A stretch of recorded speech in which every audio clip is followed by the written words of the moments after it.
یہ چیزیں آج سکھائی نہیں جاتی. کمال ہے نافرمانیوں کو چھوڑنا، گناہوں کو چھوڑنا.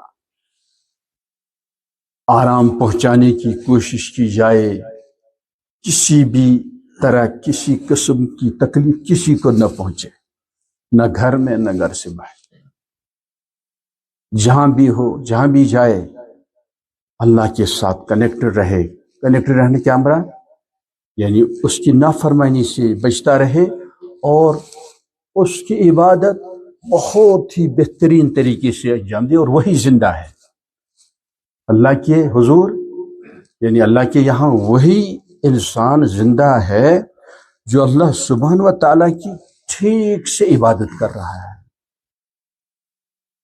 ہر وقت نماز نہیں پڑھنی ہے، ہر وقت تلاوت اور ذکر نہیں کرنا ہے، بلکہ ہر وقت گناہوں سے بچنا ہے، ہر وقت گناہوں سے بچنا ہے. بس یہ کمال ہے. اس کمال کو حاصل کرو. ہاں، کس کمال کو؟ نافرمانی سے بچتے ہیں. وہی زندہ ہے اللہ کے یہاں، وہی زندہ ہے. اور مردہ کون؟ مردہ وہ ہے جو نافرمانی میں ڈوبا ہوا ہے، چھوٹا ہو بڑا ہو، اسے احساس ہی نہیں، شعور ہی نہیں. یہ آکسیجن کون فراہم کر رہا ہے؟ یہ دودھ کون پلا رہا ہے؟ پینے کے لیے سسٹم کس نے بنا ہے؟ ہضم کرنے کے لیے سسٹم کس نے بنا ہے؟ سوتے سوتے بھی آٹومیٹکلی سسٹم کام کر رہا ہے، کس نے بنا ہے؟ یہ سب احسانات کرم اسی رب العالمین کے. اس لیے کمال ہے عزیزو اس کی نافرمانی سے بچتے رہنا. ہاں بولو نا. ہاں اٹھو. ہاں اس کی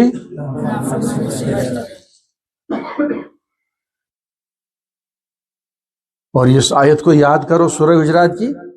ان اکرمکم عند اللہ اتقاکم. ہاں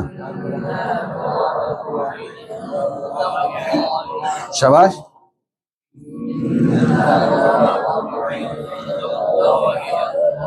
یہ اللہ کی بارگاہ میں آپ میں سے سب سے زیادہ عزت والا، کرامت والا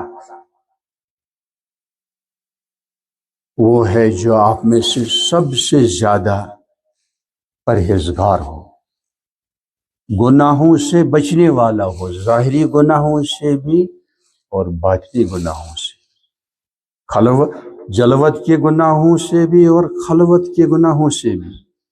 اس طرح ہمیں اپنے آپ کو ایڈجسٹ کرنا ہے. یہ نہیں کہ لوگوں میں صالح ہے اور تنہائی میں طالع ہے، بھاگی ہے.